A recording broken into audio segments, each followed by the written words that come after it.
profético dele é magia. A igreja, ela usa da magia, querendo ou não. Vamos lá, apóstolo Lázaro, mais uma vez aqui na sua casa, né, na sua residência. Hoje nós iremos tratar de um assunto muito interessante, falando sobre a reforma protestante e o que ela tem a ver com a atualidade de hoje.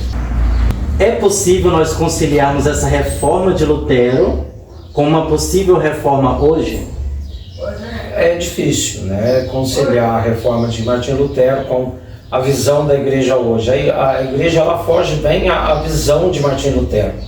Martinho Lutero, ele, né, segundo os estudos, a gente vê, né, pela caminhada, a função de Lutero está bem ultrapassada pela igreja hoje. Hoje existem várias placas, existem várias denominações com visões diferentes, e não era o que Lutero queria.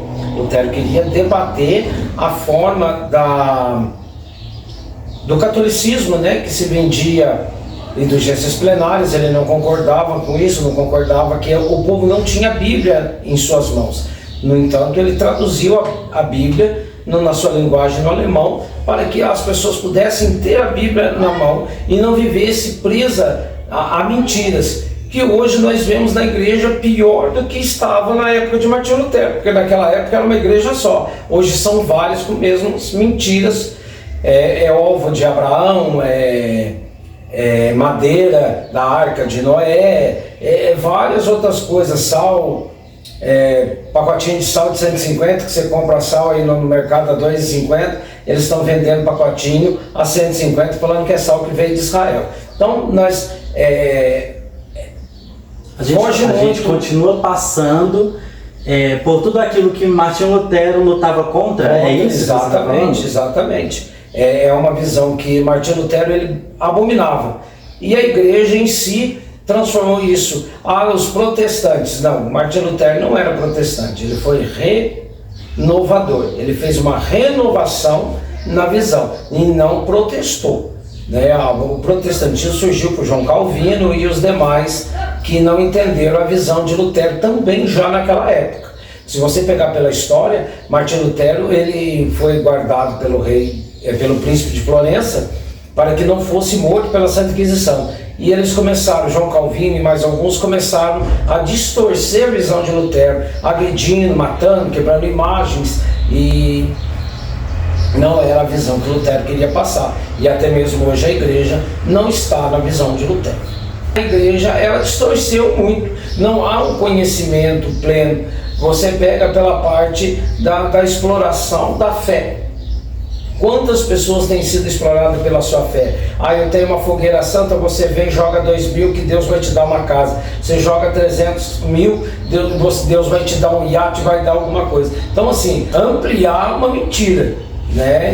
Não é retroceder, porque para retroceder nós teríamos que entrar na mesma visão de vender terreno no céu, que não é a questão que hoje se vende terreno no céu, se vende água, se vende ovos, se vende madeira, se vende tudo. E as pessoas, elas entram nessa querência, porque desde aquela época a fé já era enganada, né? Na época da Revolução de Lutero, pelo fato que o que levou Lutero a debater, quem lê o livro, quem vê o filme, vê que é uma jovem, ela vende tudo que tem para tentar comprar salvação para a filha ou o filho que não consegue se salvar, morre, e ela entra em desespero.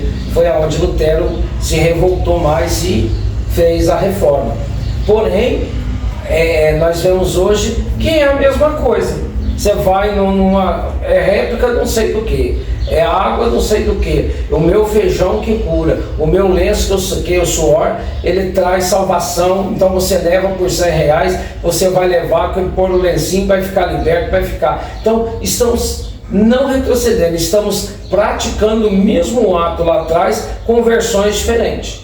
A igreja em si começa a trazer a doutrina falsa, mentirosa, e critica outras doutrinas, sendo que ela pratica dentro da igreja, escondendo, né, uma falsa doutrina. Ela prega uma santidade que ela esconde uma vã doutrina sobre o altar. Essa questão, como é que você vê essa questão porque como bem foi falado por você, Martinho Lutero, ele não quis quebrar o seu vínculo com a Igreja Católica. Ele trouxe alguns pontos em que a Igreja ela estava pecando nesse sentido, né?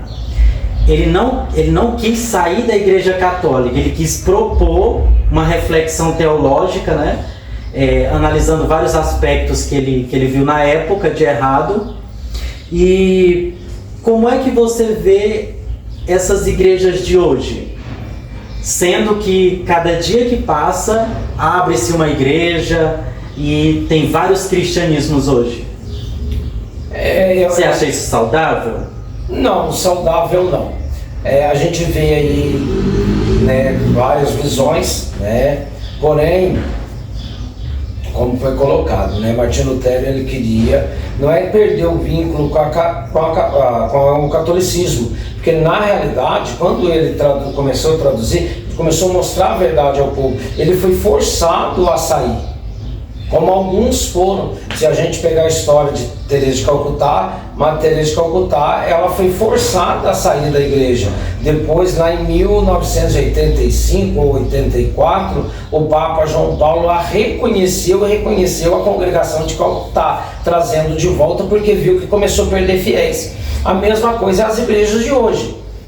Cada um que revolta, você consagra um diácono hoje, amanhã ele abre uma igreja, porque ele não concorda com a visão da igreja, ele quer, as pessoas elas não têm um entendimento teológico, elas têm um entendimento de si mesmo, ela quer uma igreja que seja para si própria, não um evangelho. Nós passamos isso, a IACR, ela é uma igreja apostólica, ela vem pelo segmento, né? Esses tempos eu estava conversando com alguns teólogos, e denominaram a nossa visão paulínea, porque seguimos um pouco da linhagem de Paulo, não a visão de Pedro, que é os romanos católicos, mas a visão de Paulo. Então, quer dizer, nós viemos de uma linhagem apostólica, outras pessoas vêm de uma linhagem pentecostal. Hoje, as igrejas pentecostais, ela parece mais um terreiro de macumba do que uma igreja evangélica. Se você pegar igrejas apostólicas pentecostais, né, não são todas, mas ela parece mais um terreiro de macumba, ela tem atabaque dentro, sendo que a igreja critica a maioria dos pastores, porque é macumba, é isso e aquilo, mas tem atabaque dentro da igreja, tem pandeiro, tem aquele... Eu vi uma igreja esses tempos que estava tocando dentro da igreja. Berimbau, isso. Então, o que acontece? Ela está trazendo, critica, mas traz para dentro de si. Lá na rua é macumba, dentro da igreja é poder de Deus. Então nós temos que separar isso, não é o que Martinho Lutero quis trazer. O que Martinho Lutero quis trazer foi o ensinamento teológico e mostrar que muitas coisas Deus não exige. Ele é um Deus consumidor, ele é um Deus que ele é ciumento e que ele cobra da gente aquilo que ele quer. Porém, as pessoas, elas querem uma igreja que tudo satisfaz. Eu tive várias pessoas na igreja que falaram: a visão de igreja do senhor é errada. Eu falei: por que a minha visão é errada? Se eu vivo um evangelho, se eu vivo uma palavra, é errada porque você está incentivando a pessoa a viver o que está dentro do evangelho, do santo evangelho. Porém, a Bíblia, ela houve uma distorção. Tem muitos textos que não acoplam dentro da Bíblia, considerados textos apócrifos. Então eu vou pregar só o que está ali, que João Ferreira de Almeida traduziu, ou que a igreja, que a Edições Paulínia traduziu, ou que a Shelder traduziu, e hoje tem várias traduções, cada uma com uma versão diferente, cada uma com uma história diferente. Eu uso a minha Bíblia, né, do Obreiro Aprovado, que tem os atos cerimoniais, que tem liturgias. Então, cada versão de Bíblia, ela traz uma parte diferente, palavras diferentes, e aí há a distorção, e as pessoas, elas não procuram conhecer. Eu falo que para você ter teologia, você precisa primeiro ter filosofia, que é conhecer, a dissolver e desmanchar, né? Eu uso sempre um exemplo, né? E sempre falo na igreja: todo homem é Pedro. Se Pedro é homem, todo homem é Pedro.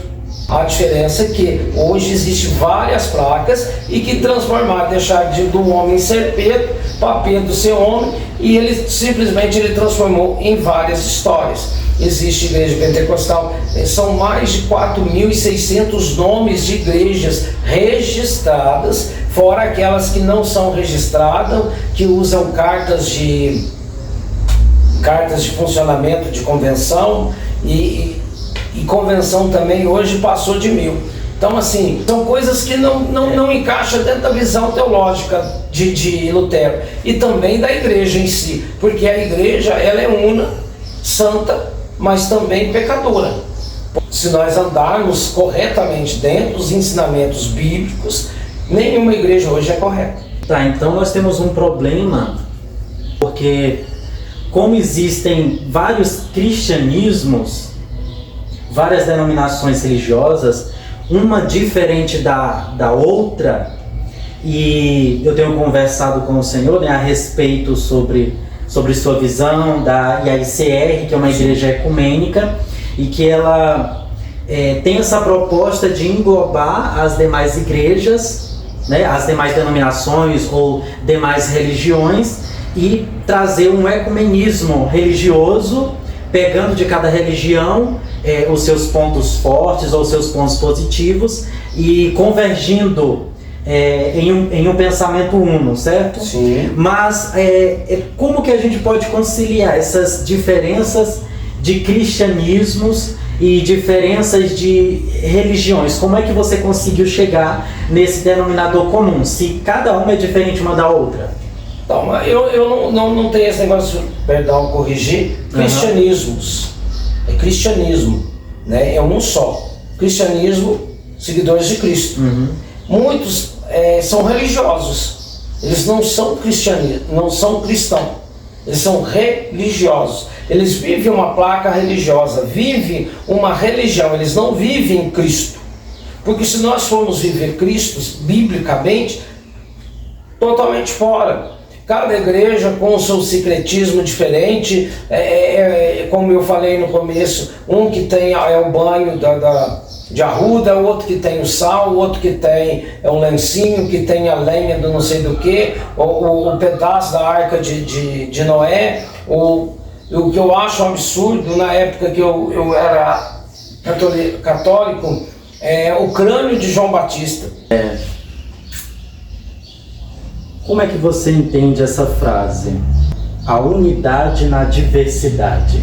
Porque tentar unir as religiões é algo válido ou é algo desnecessário? Devemos buscar essa unidade nessa diversidade religiosa, ou cada um tem que ficar no seu canto para não ter briga? Na minha visão, eu acho que a unidade ela é importante. Infelizmente, a maioria dos sacerdotes, ministros evangélicos, eles têm essa diversidade. Eu tenho a minha visão e acabou. Só minha igreja salva, só minha igreja leva para morar no céu, só minha igreja é a certa. Então, assim, eu acho que a unidade da igreja ela é importante. Ela ser unitrina, né? Ter uma visão, caminhando uma visão só, biblicamente, que é que não vemos hoje. Né? Nós temos aí eu não gosto de citar o nome de igreja dos outros, mas eu vou citar, né? A apostólica pentecostal, como eu falei para você, que parece terreiro de macumba. Temos a Assembleia de Deus dos Milagres, que o pastor ele usa 4 vestimentas para poder realizar um culto, que não tem essa necessidade. Pôs 2 espadas de baixo, que diz que é a espada do anjo, aí coloca lá, parece mais uma mãe de santo do que um pastor, né? Eu vi uma reportagem que eles fizeram lá, é o Papa dos Evangelhos. Não tem nem cabimento uma versão dessa, né? Eu uso equipado, como eu expliquei aquela vez, não pela diversidade, mas porque nós vemos dentro de um conceito judaico, né? Nós vem na visão de Paulo, e nós usamos as vestes, né? A kippá, o anel e a cruz. Isso é a vestimenta do apóstolo da igreja. Já os demais irmãos, o clégima, porque o clégima é uma veste evangélica, ela foi criada própria para os evangélicos, que depois a Igreja Católica adaptou o clésima para a retirada da batina dos sacerdotes. Então eu acho assim que a diversidade e a unidade, ela tem que caminhar junto. As diversidades, com respeito, né? Com entendimento, né? Uma da outra, entendendo o lado do outro, respeitando o outro. Se eu não aceito o meu irmão, como é que eu vou pregar Jesus? Se eu não aceito como ele é, né? A própria Bíblia fala: amar o teu irmão como a ti mesmo. Então, se eu amo, isso não aparece só uma vez. Se você, quem leu a Bíblia já várias vezes, sabe que na Bíblia aparece 1278 vezes a palavra amor. Amar o teu irmão como a ti mesmo. Deus amou o mundo, Deus ama o pecador, Deus ama todo aquele que se entrega. Então, assim, a palavra correta para essa unidade, quebrando essa diversidade, é o amor e o respeito pelo próximo. Porque todas as religiões, elas propõem o amor, mas na hora de colocar em prática, não é posto. Ela não consegue, justamente pela fé do outro ser diferente da dela. Daí é que surgem as guerras, as mortes, as violências, a intolerância. E no Brasil a gente percebe muito quando se fala de religião de matriz africana. Os evangélicos, de vez em quando a gente vê nos noticiários, eles invadem terreiros, até invadem igrejas católicas, quebrando imagens dos santos das outras religiões, tanto do catolicismo quanto de matriz africana. E qual a sua palavra para essas pessoas que têm esse tipo de intolerância? Professam o amor de Cristo, mas em vez de demonstrar esse amor, atacam outra religião diferente. Como diz você, é bem emblemático falar nesse assunto, porque a questão é a seguinte: falam tanto da imagem católica, da Aparecida, mas vai no Templo de Salomão, compra a réplica do Templo de Salomão. Não é a mesma coisa que a Aparecida comprar uma imagem? Falam da macumba, entra no terreiro de macumba, mas tem atabaque dentro da igreja tocando, tem brimbal tocando dentro da igreja. Então, quer dizer, desculpa a expressão que eu vou usar: o macaco enrola o rabo, senta em cima e fala do rabo do outro. É a expressão correta para o cidadão desse, né? Não concordo com essa visão. A ICR, quando ela foi criada para quebrar essa visão. Nós aqui respeitamos todos iguais. Se ele veio do Espiritismo, se ele veio da Deus e Amor, se ele veio da Católica, se ele veio da Presbiteriana, da Batista, da LGBTQI, todos são iguais. Nós não temos a separação da visão de cada um. Deixamos a pessoa caminhar, pregamos o Santo Evangelho, deixando que ele tenha conhecimento que é a palavra, do que Deus tem. E aí ele vai decidir o caminho, porque isso é o livre-arbítrio. Eu não posso trabalhar no livre-arbítrio da pessoa. Mas pessoas que fazem essa acusação são pessoas ignorantes, pessoas que não buscam conhecimento. Ela vive naquele mundinho fechado, com aquele tapa-burro nos olhos, não querem ampliar seu conhecimento, que é o que eu falei, que para você ser um teólogo você tem que ter, primeiramente, uma filosofia, né? Um conhecimento filosófico. Não adianta você querer discernir teologia e não ter esse conhecimento filosófico, porque antigamente, na minha época, você é mais novo do que eu tenho 25 anos só de pastor. Nesses 25 anos de pastor, lá atrás, quando eu me converti, os pastores ensinavam a gente que estudo demais era loucura. Quem lia demais perdia a unção. Não perde a unção. Eu não perdi a minha unção, eu pulo, sapateio, falo mistério, entro no poder, porém tenho um conhecimento teológico maior do que os dos outros. E teologia, cada um tem a sua visão, cada ministério tem o seu ponto teológico que ele vai puxar, que é o que nós falamos agora há pouco de diversidade. A nossa visão teológica, ela não foge da visão teológica bíblica, mas ela tem uma visão teológica diferente da outra igreja. Teologicamente eu aplico mais aqui a cristandade, outro aplica mais na igreja dele o pentecostal, outro aplica na igreja dele a cura por atos, como diz alguns na convenção, é ato profético. Eu não concordo com ato profético. Ato profético e centro de macumba, para mim, é uma coisa só. Minha visão. Agora, quem está do outro lado, não sei. Por quê? Porque o ato profético dele é pôr um vidrinho d'água, a pessoa leva o vidrinho d'água para casa, se banha com aquele vidrinho. É magia. A igreja, ela usa da magia, querendo ou não. Como assim magia, bispo? Pega o sal, leva o sal, toma banho de sal grosso que sai todos os pecados. É magia. Quem usa sal? Magia. Todos, quem mexe com magia, mexe com sal. Terreiro de macumba, toma banho de sal grosso que sai tudo.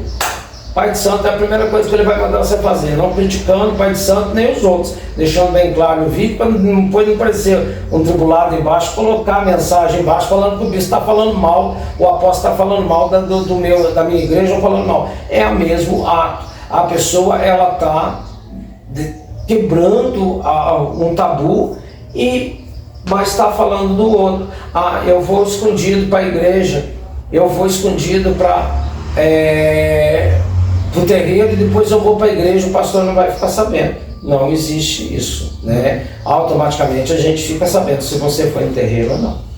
Cristo hoje, nós sabemos que voltasse, mas se ele voltasse agora, ele catava a cruz sozinho e ia embora e falava assim: eu cansei. Pelo fato que a igreja, ela tomou um rumo diferente do que Cristo quer. Né? Mesma coisa, Martinho Lutero, se ele fosse vivo hoje, ele estivesse aqui agora, Martinho Lutero ia catar a Bíblia dele. São idolatrias, né? Isso sim é idolatria. O reino de Deus e a política tem como conciliar? Como a igreja está querendo, a igreja está perdendo esse sentido, esse foco de reino para a política, ou pode conciliar uma coisa com a outra, na sua visão? Na minha visão, sacerdote é sacerdote, política é política. Eu não me candidato.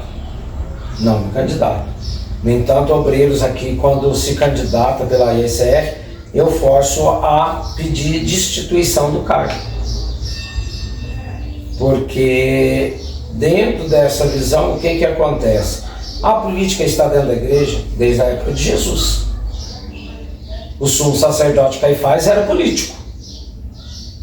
No entanto, ele tinha poder político. No entanto, pediu a crucificação de Cristo, forçou todo o andamento por força política. Então, nós não temos como tirar. Infelizmente, um sacerdote na nossa cidade aqui, na minha cidade aqui, Pouso Alegre, tem um bispo anglicano que é vereador, já pelo 3º mandato. E nós fomos colegas de seminário, fomos sacerdote junto. Hoje somos sacerdotes também, eu sou bispo daqui e ele é bispo da anglicana. Mas eu sempre falei a ele, falei assim: reverendo, nós não podemos nos envolver com política. Eu tenho para mim que a partir do momento que eu sirvo a Cristo, dai a César o que é de César, a de Deus o que é de Deus. Se você não consegue, porque a gente não consegue conciliar os dois. Quando eu era pastor da Madureira, eu tive um problema sério na Madureira, porque o sobrinho do pastor presidente meu na época, ele foi candidato a deputado.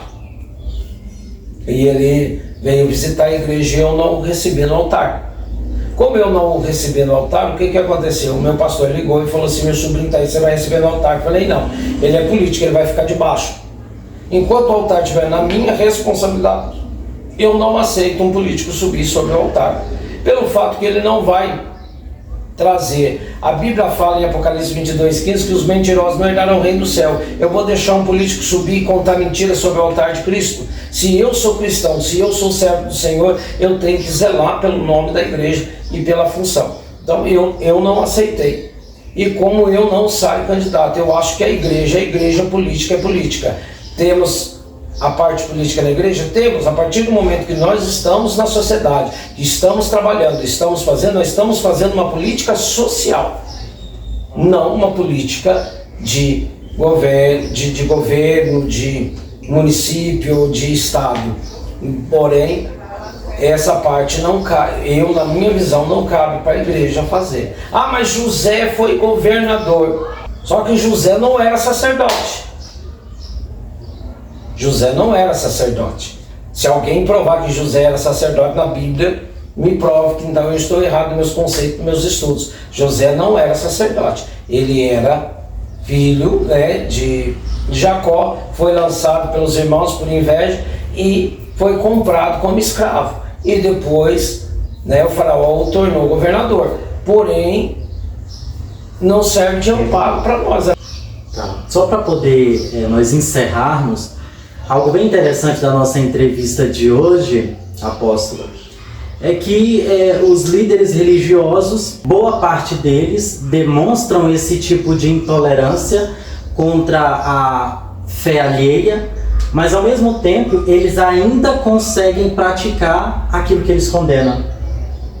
Eles lutam para poder condenar relacionamentos LGBTs, mas por baixo dos panos eles cometem a mesma coisa que eles condenam. Na questão da intolerância religiosa, também eu percebo que muitas das vezes eles criticam as outras religiões, mas dentro do seu próprio cristianismo, eles cometem a intolerância dentro do seu próprio cristianismo. Eu gostaria de agradecer o Senhor por ter mais uma vez aceitado essa entrevista para o nosso canal. E uma das coisas que eu posso falar da proposta do meu canal é exatamente essa, de colocar essas discussões religiosas, contemporâneas, questões de intolerância religiosa, visões teológicas diferentes, não para mudar a cabeça de alguém, mas que venha a haver um respeito, um conhecimento maior. Muitas das vezes as pessoas elas criticam, mas nem conhecem. Sim. Elas criticam simplesmente pelo preconceito, não buscam conhecer e criticam apenas de ouvir falar. Então a nossa proposta através desses vídeos é fazer com que as várias visões, os modos de pensar diferente, de igrejas, de dogmas, atitudes eclesiásticas, elas venham ser levadas ao conhecimento das pessoas e venham de certa forma diminuir o preconceito. Cristo hoje